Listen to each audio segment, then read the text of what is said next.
नमस्कार, मैं बालिश Gupta HD news से अपने कैमरा पर्सन मनोज चौधरी के साथ। इस वक्त हम लोग देहरादून के ISBT में हैं और आप देख सकते हैं कि मेरे पीछे जो ये लग्जरी वोल्वो बस खड़ी है, ये इलेक्ट्रिक बसें हैं और आज इनका उद्घाटन होने जा रहा है।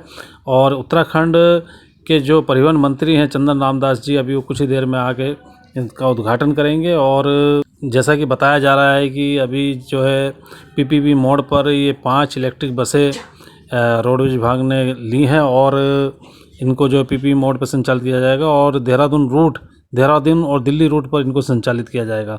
चंदन रामदास जी ने प्रेस वार्ता में बताया है कि जिस टाइम उनको धामी सरकार ने परिवहन विभाग की जिम्मेदारी सौंपी थी, उस वक्त ये विभाग काफ़ी घाटे में चल रहा था। लेकिन जब से चंदन रामदास जी ने बतौर परिवहन मंत्री जिम्मेदारी ली रोडवेज की, तब से रोडवेज जो है घाटे के बजाय प्रॉफिट में है और जितने यहाँ के वर्कर थे वो भी काफ़ी खुश हैं। उनकी भी जो तनख्वाह एरियर वगैरह रुका था उसका भी भुगतान किया गया है और किया जा रहा है।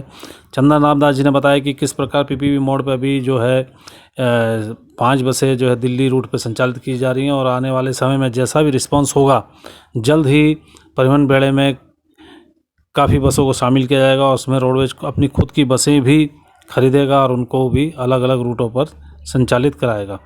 चंदन रामदास जी ने बताया है कि अगर इसी तरह से इच्छा शक्ति से कार्य किया जाएगा तो कुछ ही समय में जो रोडवेज अभी तक घाटे में चल रहा था वो बहुत जल्द ही करोड़ों अरबों रुपये फ़ायदे में आ जाएगा और जितने इसके वर्कर हैं, जो भी इससे जुड़े हुए कर्मचारी थे, अधिकारी थे, कोई भी निराश नहीं होगा। चंदन रामदास जी ने सभी का आभार व्यक्त किया और इलेक्ट्रिक बसों का फ्लैग ऑफ करके दिल्ली रूट पर रवाना किया।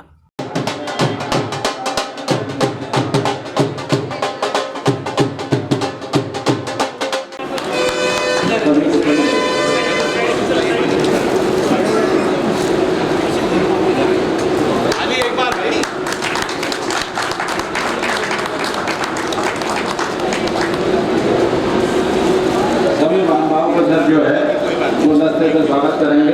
वो रास्ता माननीय मंत्री जी और माननीय व्यक्तियों का स्वागत करेंगे। जहाँ से हम आए हैं वहाँ भी ये व्यवस्था नहीं है। माननीय महोदय, ये आपके कुशल नेतृत्व में पहली बार ये साहब पेंटर डिपार्टमेंट से पहले हम लोगों ने साहब इस व्यवस्था को लिया है। तो बात हम लोगों को मिलने जा रही है और छोटी मोटी बस नहीं है, 45 सीटर बस था। 45 सीटर बस जो है दिल्ली देहरादून के बीच में। अभी आपको वोल्वो का क्रेज था, अब ये वोल्वो से भी ऊपर की श्रेणी लेके आए हैं माननीय महोदय। जोरदार तालियों से साहब आपका हार्दिक अभिनंदन करिए। हम लोग साहब बहुत ही आज प्रसन्नता का अनुभव कर रहे हैं। और जहाँ तक मेरा ज्ञान है, अभी तक लंबी दूरी से इलेक्ट्रिक बसों का संचालन भारत में बहुत ही कम हो रहा है। तो उत्तराखंड इसमें अग्रणी राज्य बन रहा है जो ये बसें शुरू कर रहा है।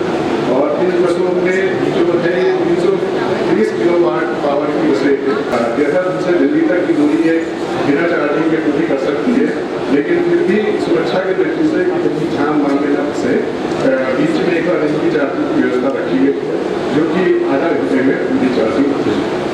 और बस क्योंकि इलेक्ट्रिक बस है, इसमें आवाज़ बिल्कुल नहीं है, तो इसमें यात्रियों को बहुत ही ज़्यादा कम्फर्ट मिलेगा। अभी आप सभी का यहाँ पे स्वागत है। अभी हाल फिलहाल में दिल्ली सरकार के द्वारा बहुत सारी मुहिम चलाई गई है। उसी में भारत सरकार के निर्देशों पर, राज्य सरकार के निर्देशों पर हम लोग भी क्लीन फ्यूल की तरफ बढ़ने की कोशिश कर रहे हैं। इसी कड़ी में हाल फिलहाल में कई स्टेप्स लिए गए हैं, जिसमें पहला स्टेप हमारे यहाँ पर दिल्ली के रूट पर सभी बसों को CNG में कन्वर्ट करने का था, परंतु क्योंकि रेट्स काफ़ी बढ़ रही थी, इस वजह से हम लोगों ने उसको भी इकोनॉमिक वे में भी कन्वर्ट नहीं किया।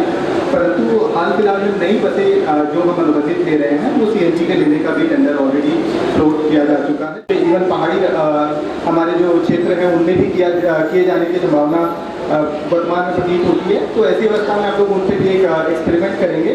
आए हुए वक्त बोर्ड के प्रदेश अध्यक्ष अनायास ही आप आशीर्वाद देने के लिए पधारे हुए हैं। मैं अनुरोध करूंगा कि 2 शब्द हम लोगों के बीच में रखेंगे। सबसे पहले तो हमारे बीच में मुख्य अतिथि के रूप में आए हुए हमारे परिवहन मंत्री, जिन्होंने एक साहसिक निर्णय लेते हुए एक नया इतिहास की शुरुआत की। एक बार जोरदार तालियों से सब साथी उनका स्वागत करें। आज इस मौके पर मौजूद प्रबंधक निदेशक अनिल दीक्षित जी, मेरे साथी हज कमेटी के चेयरमैन खतीब अहमद साहब और सम्मानित मंच। पब्लिक प्राइवेट पार्टनरशिप, सरकार जनता की है और जनता की पार्टनरशिप प्राइवेट लोगों के साथ कि गाड़ियां आप चलाइए, हमारे बच्चों को हमें अच्छा एनवायरनमेंट दे दीजिए और नई कोशिश करें कि सांसें भी सुरक्षित रहे, जीवन भी सुरक्षित रहे और सफर भी आरामदेह बने। मुझे लगता है कि एक जननेता का दम होता है जो मजबूत निर्णय लेना जानता है। मैं अपने युवा परिवहन मंत्री जी का दिल की गहराइयों से धन्यवाद करता हूं और बधाई देता हूं कि उन्होंने एक साहसिक निर्णय लेते हुए उत्तराखंड से एक बहुत मजबूत शुरुआत की है। एक बार पूरे जोरदार तालियों के साथ उनका स्वागत होना चाहिए। किसी पॉजिटिव नोट की तरफ आगे बढ़ना चाहिए। मैं इतना कह सकता हूं कि इतने दुख जिंदगी के लिए और इसी का भरोसा नहीं, तो जिंदगी इंपॉर्टेंट है और जिंदगी को बचाने के लिए हमें पोल्यूशन से बचने की आवश्यकता है और पोल्यूशन से हम तब बच पाएंगे जब हम अपनी निर्भरता, अपनी जिम्मेदारियों को समझेंगे। ये आज उत्तराखंड के लिए एक बहुत खूबसूरत शुरुआत है। आदरणीय माननीय मंत्री जी, स्काईलाइन मोटर द्वारा पीपीपी मोड में आज उत्तराखंड में इलेक्ट्रिकल बसों के संचालन में एक अभिनव प्रयोग के कार्यक्रम में मेरे साथ पंचा सिंह उत्तराखंड बोर्ड के सम्मानित अध्यक्ष, हमारे प्रदेश की प्रवक्ता, हमारे युवा और नौजवान साथी भाई साहब जी, अपने हज कमेटी के सम्मानित चेयरमैन भाई खतीब भाई, अपने परिवहन निगम के प्रबंध निदेशक, हमारे ऊर्जावान अधिकारी के रूप में रोहित मीणा जी, हमारे दोनों जनरल मैनेजर अनिल दीक्षित जी साहब और अपने चौधरी जी बैठे हैं,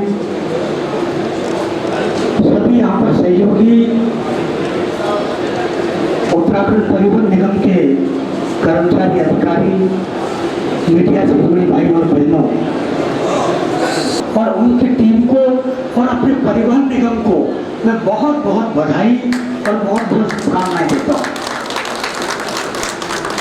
जैसा कि हमारे उद्घोषक दीक्षित जी ने कहा कि हम एयरपोर्ट पर 2 घंटे पहले जाते हैं और 2 घंटा हमको दिल्ली में लगता है। 5 इलेक्ट्रिकल वाहनों से हो रही है। यदि हमारा ये सर्वे ठीक चला तो तुरंत जल्दी ही हमारे पास कम से कम 350 वाहन रोड पर चलेंगे। कामनाएं देते हुए अपनी वाणी को विराम देता हूँ। जय हिंद, जय भारत। श्री विष्णुवाहनम प्रणमामि भक्त्या सर्वासनं दुःखहरं खगेशं मनोहरं वायुसमान वेगं छंदोमयं ज्ञानघनं शांतं।